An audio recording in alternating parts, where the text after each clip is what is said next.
Life's atypical, baby.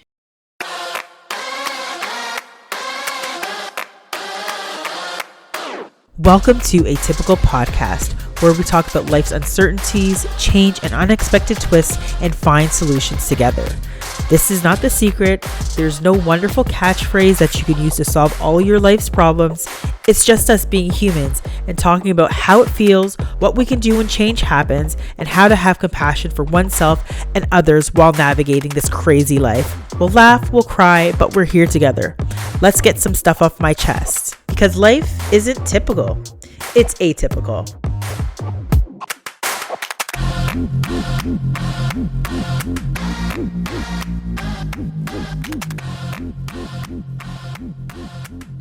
Hi, and welcome to Atypical Podcast with Amie Archibald-Varley. I'm your host. My husband is joining me again this week. I just need to apologize because I don't think I even introduced who I was last week. And for those who are tuning in that are new listeners, I was the former host of the Greeners podcast, a very successful podcast that hit number 2 in all of Canada. I'm also a national bestselling author, number 1 national bestselling author, of The Wisdom of Nurses. I'm a speaker. I am a mom. What else? God, emerging filmmaker. There's just nothing I can't do. Anyhow, we are going to talk about an atypical situation. And I think for the most part, we have to talk about the fact that we live in a digital age. Technology, all of the things that we put out, even our Facebook pages, there's nothing that's sacred anymore. And I think people have to be very mindful of, what you post, particularly in our professions. Like I'm a nurse, my husband's a social worker, and we have to be mindful about what we post because atypical stuff can happen, just like what happened most recently. You want to, we don't even really need to be like, oh, what was it that happened? We all know what happened. It really sucked.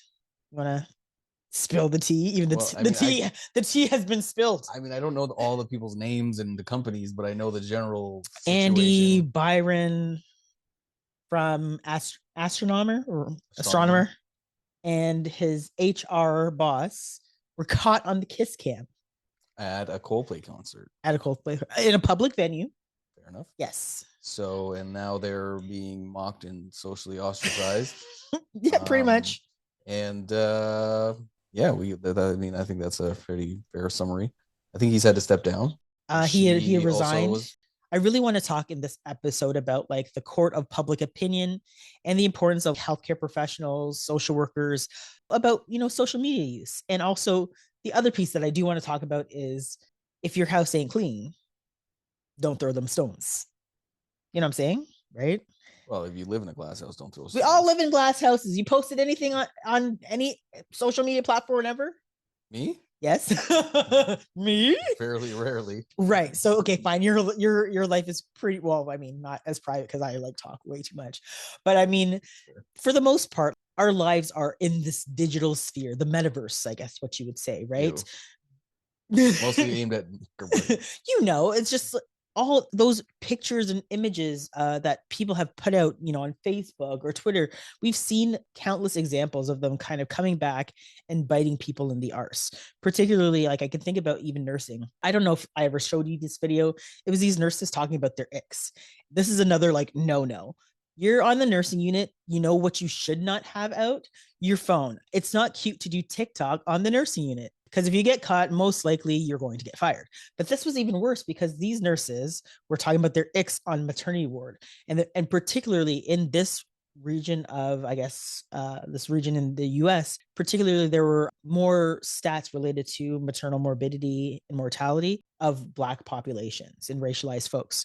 So again, it just breeded more mistrust because this is my ick. This type of patient comes in, here's my ick. And it was just like, oh my God, the people who are coming to you are already, marginalized by society, by a community. Their experiences have been very poor. And their outcomes are not the greatest because of the racial bias and racism within healthcare.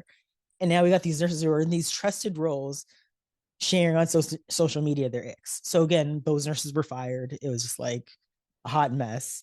And again, we've just seen this where it's just, if you don't think before you post, those actions may come back to bite you. I completely agree. I mean, I think it's important because when you're in a role like that, where people are extremely vulnerable, psychologically and physically, and they're in positions where, things that are normally very taboo and private are now being shared by complete strangers, like having to help go into the bathroom and toilet yourself, Right. bathe and stuff like that. The whole reason you're mortified during that process is because you're like, oh my gosh, this other person must be mortified. Right. And then they put on this brave face, this kind of implacable veneer, and you're like, oh, okay, maybe they're not. And you kind of, that illusion helps you get through that experience as a client or patient. And then you have nurses who jump out and like kind of pull the veil off, and they're like, oh no, we actually feel you the whole time, we feel disgusted the whole time. Right. And people are like, well, that's exactly why I didn't want you to change my bedpan. This is why I didn't want you to do this, that, and the other thing. This is why I was like anxious and depressed and stuff like that in there. So it kind of feeds into like people's worst fears about what might be happening in the heads of their caregivers. You really do trust in those processes that the people are being professional and that they see it in a more clinical way. Yeah. I mean, again, think about it as yourself going in to receive care, right? You're entrusted, you're in a vulnerable position being sick. Anyways, you're entrusting these folks to take care of you. And you already know the historical kind of underpinnings of the harm that has been fallen like racialized people, indigenous people in healthcare, people who are people who come from, poor socioeconomic status, or I guess other different challenges in their life. And I think that all you want is for someone to take care of you, to do the right thing. And having those extra fears are kind of unwarranted and unfair and cause, harm to patients. And I think, again, in the nursing world, I've seen it where it's just some some of the craziest social media posts by nurses and these nurse influencers, and it's like what they may think is funny is someone's like worst nightmare. Right. And I think even as social worker, I haven't seen you post anything, and I would call you that if you did. But I mean, I've seen some pretty messed up therapist memes where, like, we're telling people like the darkest secrets, and you want that to remain private. And if you're being, made fun of online, I mean, it may not be you they're specifically talking about, but that meme refers to, a greater thought pattern. It's very damaging. Therapy itself really rests on like two main columns, which is like confidentiality and non-judgment. Obviously, empathy and all that other stuff of the ones we're talking about, confidentiality in a non-judgmental environment. And so it takes a lot for a therapist to really convince a client that they're non-judgmental. And non-judgmental doesn't mean that we don't have our own personal judgments. It just means that we're professional enough to kind of Right. to kind of to do our best to separate out our judgments from our clinical Right. objectivity. So when you start mocking people or making fun online and making like it really does, like, so you're just like collapsing that barricade between those two things, right? Right. So and then that freaks people out because we can't convince clients that they're in a non-judgmental space. Then the therapeutic alliance or it takes a long time to convince them that the therapeutic alliance takes so much longer to build. That's resources in terms of the client's time and money and your time, and so it's just silly and not very effective. Right. I completely agree. And I think that, we all have to be very mindful about like what we post and thinking about the clients that we might see. And I'm not saying, and we'll talk about the whole like aspect between like public life and private life and like what should remain private. But I think we need to be mindful that as healthcare providers or people within this space where we're taking care of other individuals, that we do have a professional guide that we follow, or whether it's social media policies or whatever the case may be, that we are, again, protecting the very public that we set out to serve. So I'm gonna dial it back a little bit because we went on a tangent. We went on a little bit of a tangent, but that's okay. Tangents are okay. I live my life in tangents. One of the things I wanted to talk about was kind of a little bit of this judging people, right? And judging even the judgment. So one of the first things that kind of stood out to me, the misogyny, right? So she was already the mistress. She was the side piece. Why wasn't he the side piece? But 100%. She was the side piece, not him. And the fact that, she was the first one who was losing her job, whatever the case may be. And I think most of the judgment fell on the female. And again, I'm not saying that I condone cheating or I condone any of this type of stuff. But again, I think we have to look at it from a society standpoint. What are we really doing when we're, even though this happened in a very public space, what are we doing to create some more of these kind of inequities that we see, whether it's, being more biased, being more misogynistic, and knowing that we're kind of hurling towards what are the right words? Things are just not really okay in the world. And we're seeing some of the ramifications of, the manosphere and some of that kind of behavior. A good example in adolescence, watching like a young boy who was really influenced by these types, where we're seeing that misogyny like in real time. And again, that was the first thing that glared out to me. Like, yeah, Coldplay, the main singer, was just like, yeah, either you're having an affair or you're really shy. I mean, their reaction was the greatest. I mean, if they just played it off, we'd be none the wiser. And I think, again, also the piece that he's a CEO, the position of power. I think there's a lot of things at play here. Yeah, I think it's important to we can speak more broadly to general hypocrisy, people's general hypocrisy in our population writ large. I mean, like, I was looking at the stats, and the stats are generally 30% of people in relationships admit to cheating on their significant others. Admit to. Right. So there's probably still a good percentage that just won't fess up. Probably. But that's the data we have. Tricky, anyway, 30% is still pretty high. And it's the amount of people who are against cheating is higher than that number. So there's obviously some hypocrites. Right. I was going to say, something's not at the math ain't mathing. Well, and yeah, so I think it's important to know that it's common enough to be a problem. Again, the problem isn't, I mean, from a social worker standpoint, where we try to be, again, non-judgmental and break down and not be so doggedly adherent to social norms that are just kind of arbitrary. Maybe they're not arbitrary. I don't know. That's something we can unpack from an anthropological standpoint in a different podcast. But I mean, like, listen, if people are consenting and they want to be in a polyamorous relationship or a polygamous relationship or whatever, fill your boots, as long as you all are consenting adults and nobody's getting hurt.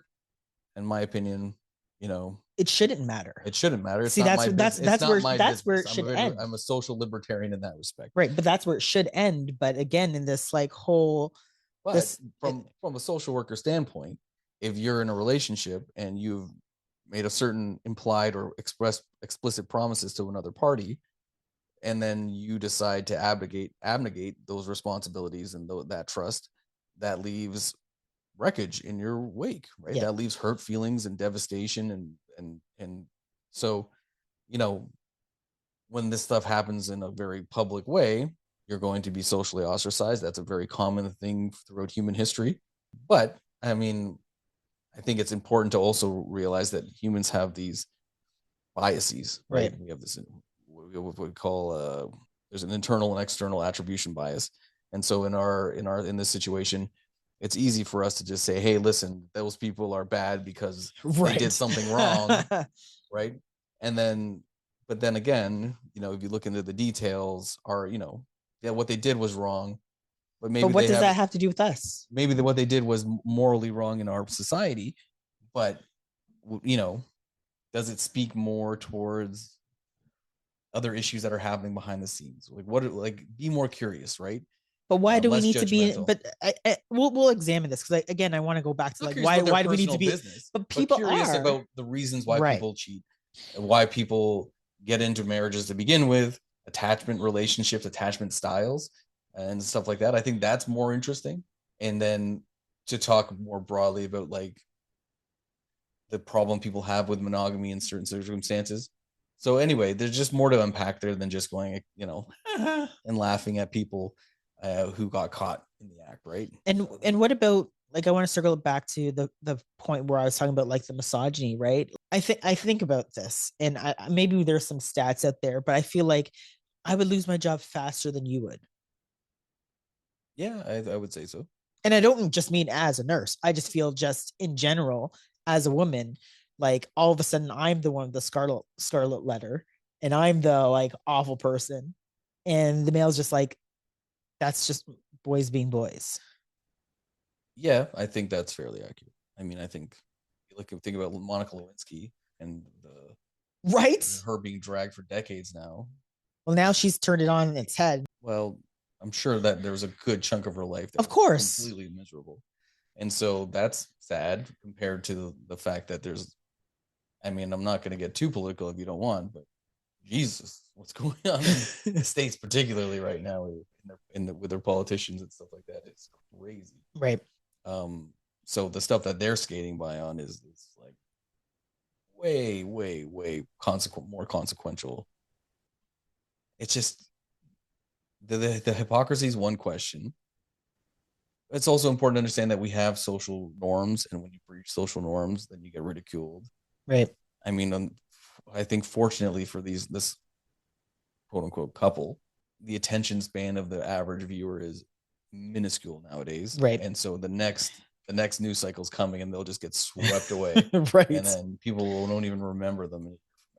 So I would say that there's definitely a difference between observing behavior versus casting judgment. So like we all saw it, right? We were all like, whoo! And I kind of did the when I saw what was happening. And I think there's one thing of us recognizing that that was a like an oh snap moment, then like casting judgment. I saw the various different posts. It was just I said to you, I'm like, my whole feed is just this. It was like it didn't matter, like on LinkedIn, on Twitter. Like now. I'm just like, I've seen what people is reenacting it. Yes, it's wild. And I'm just kind of like, so we have what there's this fine line between like the fact that okay, like you can recognize that you've seen it, we're casting judgment, and I can tell you lots of people have messy houses. I mean, to be human is just a kind of a messy experience. We're complex creatures. We can be capricious, and so it's really, really dodgy to sit there and wagging your finger too emphatically under other people's. It's okay to go like, yeah, that was messed up. You probably have hurt other people in your life. That's not cool, and you should probably go get your house in order. And then you got those people. And also, you could point to the fact that, yeah, was it dumb that they're cheating in the middle of this huge concert? Irrespective of whether they were caught on camera, there were thousands of people there. At any point, they could have encountered somebody they knew. Right. So, that's there as something that you could observe and be like, okay, but again, is it like our place to place judgment? Okay, hold that thought. Let's play the devil's advocate a little bit. Okay. Is there ever a time where it's actually okay to judge someone else's messy house? I'd say there are. So, I mean, we're human beings, so we judge. We judge both because it's evolutionarily speaking, it's a time saver. It's an energy saving endeavor. Like our brain will come to snap judgments, right? And broadly speaking, there's like type 1 thoughts, and then there's type 2 thoughts. Right. Type 1 thoughts are very, very, very fast and very superficial, and it saves a lot of computing power, and they're easy. And we tend to get rewarded with type 1 thoughts. Type 2 thoughts, on the other hand, are much more slow, much more deliberative, and much more energy consuming and time consuming. So it takes effort to do level 2 thoughts, and you don't get the reward. The dopaminergic system doesn't get activated when you engage in this kind of deep deliberative reasoning. Right. So it's just less fulfilling. So yeah, as a species, we tend to be very judgy. Well, here, I'll give an example. I've trained myself to become less judgy, to be a better therapist. Okay. So, I am not judgy. Okay, I'll be honest. I try to not be judgy for the most part. But there are instances where I am judgy. And I'll be honest, it's particularly when it comes to like political leadership, right? And this is where I feel that this is where you can potentially judge someone's messy house. So, and it doesn't necessarily, like, for example, there is a president in some place in the world who, says they live by all these virtues. And, there are many, many examples of this person not living by these virtues. And not only do they not live by these virtues, they are causing harm to many, many, many people who don't deserve it. So I think from a standpoint as like an individual in a community, in a society, that is okay for those instances. And I don't even know if I would say that's passing judgment. I think that's just kind of like calling a spade at that point, too philosophical, but there's cultural relativism, and then there's like that kind of anthropological way of looking at human, the kind of psychological way of looking at human behavior, kind of abstract yourself from any kind of judgments as best you can. And then there's the I'm living in this society component of things. Cultural relativism is fine as an anthropologist when you're Right. studying another culture and you have to kind of get into their headspace and not be judgmental and not kind of bring your baggage into it as best you can. I think as a human being in society who's part of who is an active member in that society, it's perfectly okay to level judgments against people. I think we just need to be careful and more deliberative about the types of judgments that we make. So, you know, are there broader problems with the CEO having an affair with Yeah, one we'll of his touch on those. We'll subordinates and touch on stuff like those. Yeah, that? yeah, yeah. Sure. When you get into more consequential roles in a society, such as politics and stuff like that, does it become increasingly consequential? Yeah, it can for sure. I mean, there was some study done. I would have to go back and check it, uh, but you know, there's studies done on cheaters and people who cheat in relationships, and the fact of the matter is they're more likely to engage in antisocial behavior than people who don't cheat. Right. Now that's let's put all the caveats in. Not everybody who cheats is exhibiting antisocial blah blah blah. This is a probabilistic argument. They're just more likely Right. to engage in antisocial behavior. So because again, they find a way to justify breaking one promise and having kind of a flexible take on the truth, to put it mildly. So maybe that also translates into other areas of their lives as well. See, this is where I think it leads down a very kind of tricky question where it's like, do people in different positions, so like nurses, social workers, CEOs of companies, when you hold positions of, authority, or if you're in position where you're working with vulnerable position people, do we give up a certain right to privacy? What do you think? I think if you're in a role of responsibility where So I can't twerk on a Friday night if I want to. this is a live mic. You want the answer to that question? You know what I'm saying. So do we give up a right to privacy? Yeah, to a certain degree, I think Yeah, so. to If a you're in a certain degree. position Yeah, of I agree. if you're in a position of public responsibility, and your job is to demonstrate a certain level of professionalism, mostly around the component of being non-judgmental or impartial, or being able to show that you can do that, and play by the rules, then you just have to be more careful, right? Yeah, like Um, this is where I think I I actually think that's it can be a fine line, and that just because you chose a profession doesn't always mean that you should. right. So like I was gonna say, to be the devil's advocate, if I wanted to twerk on a Friday night, I don't think it actually has anything to do with my nursing. Yeah, no, for sure. I mean, you always risk because a lot of these positions that are in the Right. public sphere, it's also like they're held to a standard that's more conservative 100%. and much more antiquated. But the other thing is, so So here's the other piece. Knowing the societal expectations, knowing that there's actually nothing wrong with it, but social media and people's different mindsets, how that could play out. Not that I should care, I just wouldn't post it. well, this is the thing too, right? Like, why do So, we, like, we're living in this timeline where everything is a moment, anything can go viral. but also bear in mind that the public square is a very real thing. It has been a real thing in human culture from the time we were hunter and gatherers, maybe even before, when we were not even this version of ourselves, Homo sapiens sapien. So the social sphere, or the commons, is a very important place in human society.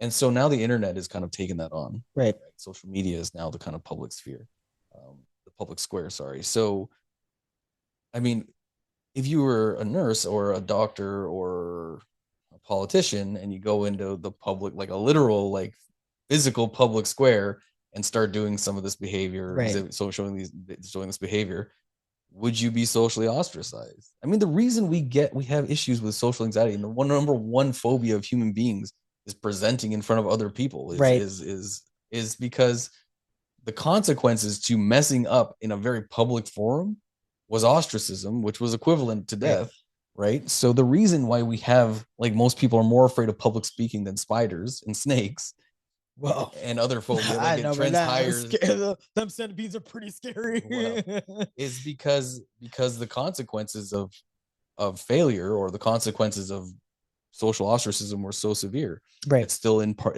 of our kind of limbic system or whatever, right? So I think it's important to know that like the problem is that the internet is like a monodirectional. It can be monodirectional, right? Where you go to the public, if you literally walked into a public square and like took off all your clothes and started twerking, that there's a two-direction communication with everybody around you. If I do it on a webcam, however, and I'm not looking it's at whoever that particular audience is at the time. Yeah. But again, thinking about I guess what makes the situation, I guess, atypical is the fact that it was a kiss cam and it was actually almost accidental in nature. So because it was accidental, should we view it any differently? I mean, it depends how I view it, right? Well, the thing is, like, I felt bad for them only insofar as like you felt bad for them. I did to a certain degree. Not I don't agree with them again. Right. You know who I felt. My first response was to cringe and go, "Oh, that's man, what it was. That's what it was for me. My first thing was like, oh, and then it was like, oh man, that there's her husband, right, and his wife, and their kids. Right. That's where I was kind of like, oh, that sucks So at so the end of the bad. day, it's not so much as like, I feel bad for them. It's kind of like, yo, man, got caught. Yeah, there was a way. And now I feel sorry for everybody else because it's ugly. It's not great. And the level of public that it is, like how broadly it's been disseminated, is really a problem of the modern age more than it has ever been. Yeah. So hold that. I was just about to ask. So, what is our fascination with the downfall of what people say about us? I think this is a very interesting phenomenon. We've seen it play out in not just this situation, but in many different situations. I'm not going to name names, but like we saw it play out in, for example, the killing of that other CEO, where the court of public opinion was very, very different. And now we're seeing it again in a completely different light. But it's just like this whole downfall. Like, what does that say about like us as a society, or what does that say about us currently? Because like when I think about it, it's just I feel like people are just they're sick of the big guy. Yeah, I think that there's a certain amount of Schadenfreude involved because I think Schadenfreude. Yeah, that's like German for like the joy of the downfall of your enemies, right? And certainly there is a very strong undercurrent of resentment towards the 1% of 1%, the CEO class, the executive class, and stuff like that. The billionaire class. Billionaire. I mean, I don't know if he's a billionaire, so that's why I didn't want to say it, but he's very rich. Right. Right. And so he's far richer than the vast, vast, vast majority of people on planet Earth, right, both historically and present day. So I don't think there's a lot of sympathy in that regard. I think if it was like a plumber or somebody who came from a blue collar working, or even just like a regular working class job, or white collar job, I don't think there would have been as much. I think it would have been like a flash in the pan. I don't even think it would. I don't even think it would have made news. Like I don't think CEO is why. I feel like it was just like Joe Blow. It might have like circled around a little bit, and that would have been it. But I feel like because it was a person in a position of power, that the downfall was like 10 times worse. And that's again where you see it, for example, even in our professions, like a nurse or a social worker, like the downfall is like that much more awful. But again, I would not say that I'm in a position of power in that sense. Right. But like, yeah, people are reveling in this person's downfall, both of their downfalls. Because also, I mean, as humans, his specific actions confirm kind of what we want to believe about CEOs and executives, right? That they're evil, self-centered. Well, I mean, there is some reports saying that he was not a really good person, that he was an awful boss. And perhaps that's true. I don't know all that. And that's also very subjective. Of course. I mean, it happens to anybody. It's like as soon as that person loses a job, that person was a crappy So at person. this point, the narrative wants to spin up the fact that he's a bad guy and that he got it coming, and this is just one of many antisocial acts that he's indulged in, and that he deserves everything he got. And look, now he's been knocked down a peg. Now he's down here with the rest of us, kind of thought, right? Right. And we can talk about whether that speaks to a broader class issues and socioeconomic disparities and wealth inequality, and it very likely does, because I really don't think it would have the traction it does if he wasn't a millionaire. I agree. I think, but I also think that he's still a human being. Right. So both of these folks have faced significant professional and likely personal consequences. I think their families, I would say, are dealing with the worst fallout, because like I couldn't even imagine something that public being displayed, and it's embarrassing too, right? It's not even just the fact that it's cringeworthy. Like I'd be as that wife or that other husband on the other side of all of this. It's embarrassing to have your life put on public display like that. Is the punishment fitting the crime? Do you think that a social media post in this instance, or a moment that goes viral, do you think that people should be stepping down from their positions, or do you think this is every situation should be like analyzed? Absolutely. Right. Every situation is individual. Every situation is, again, if it's just, I could tell you in nursing, I don't, 100%, I think we'd always be fired. Always. but again, The in power this, differential in the hierarchy of medicine, we would always be punished. right. Always. I mean, in this situation, he's clearly like, he's with a subordinate within his company, Yep. from what I understand. And the person that he's with is the head of HR, whose job is to enforce those policies and help write them. Yeah, and it's a little develop tricky them. there, right? So there's a lot of hypocrisy Yeah. on a lot of different fronts. And Yeah. so, of course, him losing his position, sure, yeah, that makes sense, because it clearly means it's demonstrative of the fact that he's willing to, like, do as I say, not as I do. Right. And that's not a good leader. So is that somebody you really want leading your company? So there's that. And in terms of other situations, do I think people's alive? Like, do I think people should be fired if their cheating goes out into the public and stuff like that? Again, it's like so individualized. It depends on all sorts of factors. Generally, no, that's their private business. They made a private mistake that should be dealt with privately amongst the family members. But it was so public. And if it happens to go public, that the fact that he's a CEO is what made it go as public as it did. Right. So again, I don't see people going after, a teacher who was with a person who wasn't working in the same area as him, who happened to be the same, you know what I mean? Yeah. I just don't see, like, people would be like, oh, that's mildly amusing if that's your thing. Yeah. Do you think? And then they would move on. And the other piece that I noticed was, supposedly there was like another man that someone on social media was like, no, it's not Andy, it's like this guy. And I think that's like the worst, right? And with the whole AI technology, deep faking and all this stuff, there's more danger in terms of like the online mob, or this online mob of justice, where people are just like, hey, we gotta put this person and nail them, and like make sure that everybody knows, and ostracizement. What if you got the wrong guy? I feel like term AI might be the best thing that ever happened to the internet. And I say what? This, so this is, whoa. Well, let me finish what? my point. Yeah, it's a hot take. It is a hot take. Right now, what you have is people just believing whatever they want to believe online, right? With AI, you literally, if it gets good enough, you won't be able to believe anything that happens online.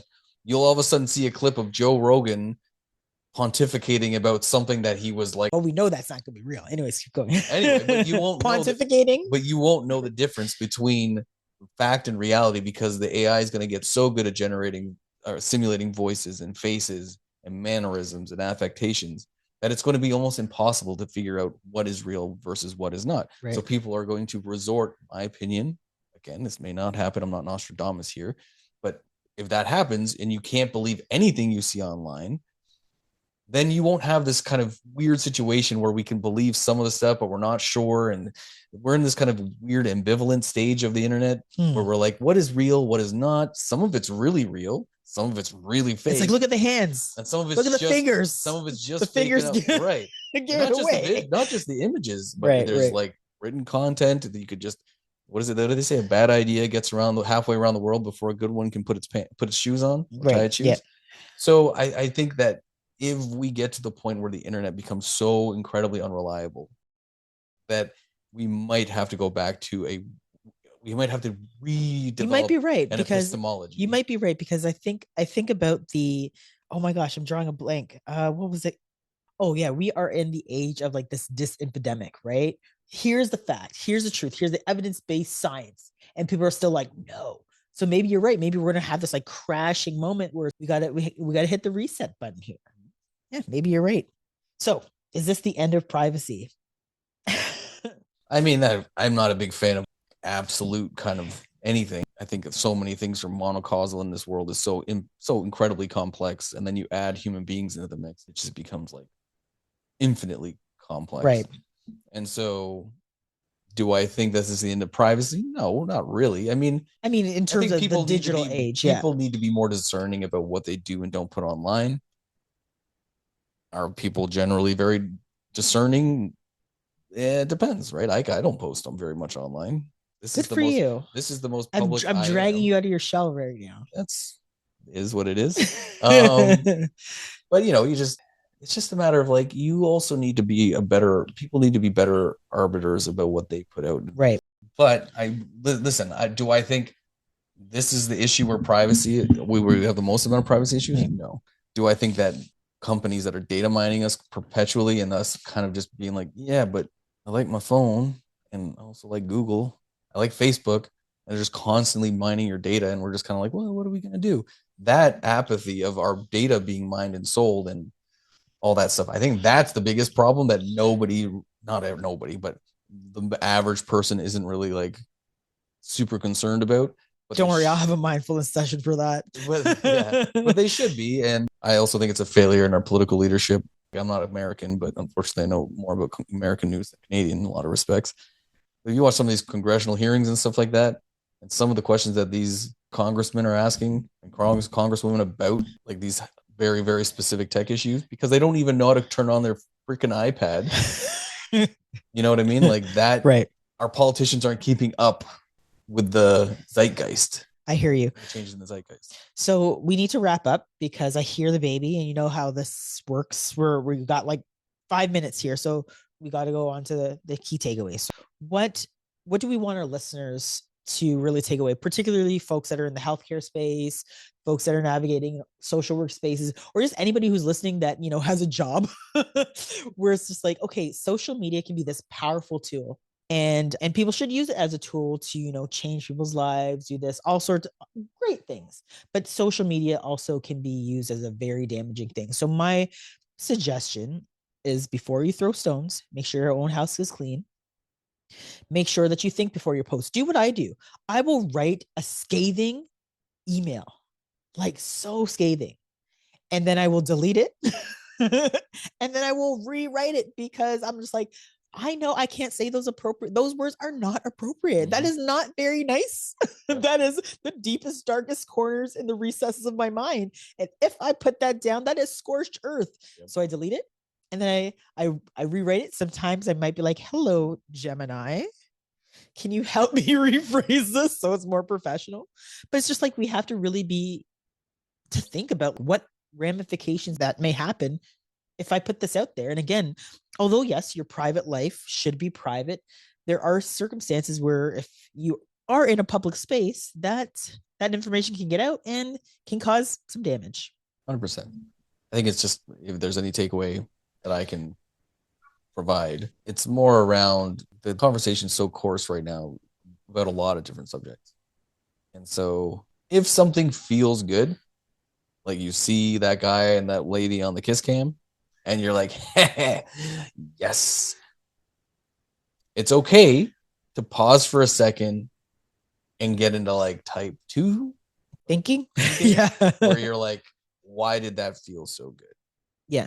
Be a little bit more discerning about your own impulses. I really like that. You're so freaking smart. Because actually, this is where I was going to go for final thoughts. So if you were caught in a similar situation, not you, but like the metaphorical you, I think this is where we need to turn this inwards, right? What would you hope that the public's response would be for you? At the end of the day, we don't know either party's life story. Right. You can sit there and take this morally black and white view, like there's never any justification for cheating. And that's just not true of human nature. Yeah. Right. In the movie where you're watching and there's this like tyrant of a spouse, right? And they're like, say this, in this situation, it's the lady's part of an affair, right? And the husband's at home with the kids, but that guy's just like the worst freaking person in the world, and she's scared of divorcing him, but she fell in love with the CEO of her, and they've had this torrid romance. All of a sudden, you're rooting for her. against this tyrant at home. I'm not saying this is true of the situation. I'm just saying that we don't know the details. So, and this is that kind of this type 1 versus type 2 thinking, right? Like, it's like, yes, part of me just wishes it was so simple that you could just be like, she's bad. And the guy at home, what we don't know, guy X, he's good. And there's the story. And that makes me feel good because now the world somehow makes more sense. Right. And humans are somehow now more explicable. Well, no, the humans are messy, we're complex, we're contradictory. I get really, really leery when I have these like moments where I'm like, where like things seem so clearly simple and my brain is just like, it's like candy. Like, it's so simple. I love it. I can digest it. It has a beginning, middle, and end. I love it. And wrap it in a little bow. Dump a pail of ice water on that, and your brain's like, oh, why are you such a I just wanted to have fun in that moment. This guy's a CEO, he's a dirtbag. Why couldn't you just like stay on that track? And it's like, because life isn't that simple, and we have to, as a society, develop better habits of mind where we are not so quick to judge and where we are more inclined to question our own motivation. Yeah. And I mean, use other people as a soundboard. I use you as a soundboard all the time. I'm like, I need some perspective. Like, keep me in check, right? I think it's okay to ask other people that you trust to keep you in check. And then also, just the hardest part of all of this is turning the camera inwards, looking at your own self, your own life. And it's like, it's so easy to judge and say how poorly that person's house is, how messy that person's house is, and not go back home and clean your own mess. Well, and sometimes I'm not going to get too far down the rabbit hole here, but sometimes the dirtier our house is, the more we want to have other people's houses be as dirty or dirtier than ours. Because you want to just be like, hey, it's way worse over there. It somehow justifies yours being as your life being as not being the way you want it to be. Yeah. Right? And so I think, unfortunately, to be that kind of, wet blanket, it's just you have to be very careful about snap judgments. Yeah. There are things in life where they're much more clear cut, and you're like, yeah, there is definitely a right and wrong answer to this, but they're so vanishingly small. I think that if you walking around with your intellectual toolkit, which I think everybody should develop, we'll talk about that. Yeah, and your skeptics toolkit, which is part we need skeptic toolkits. is that you should also be skeptical of your own motivation. That's something you learn in social work, is critical reflective analysis. So when you have a feeling, those feelings are usually ones that you have to kind of interrogate. Yeah. So when you feel ick towards something or somebody, usually in social work, somebody or a person of different socioeconomic class or different cultural or whatever background, you need to attend to that thinking and that feeling. And interrogate it more, and people don't like it. It's an unpleasant experience. Oh, we're gonna sit with ourselves. Then you have to maybe realize that you're not the hero in your own story. That's some truth. And on that note, I think that's a good way to end the episode. I think that, it was an atypical situation, but there's a lot that we can learn and take away from it. And I would urge all of us out there to take that secondary thought, take that time to pause and really reflect before we post, before we judge someone else, and turn that mirror inwards. Yep. And we're going to work on that because, now and next week, turn that frown upside down. Yeah, so we'll have our Mindfulness Mondays that'll reflect the conversation that we've had today. But, thank you so much for listening to Atypical Podcast. Amie Archibald-Varley, had my husband on, the social worker / therapist, and we'll be here to continue to talk about life's uncertainties and atypical situations, whether they're good or bad. So stay tuned. Thank you for listening.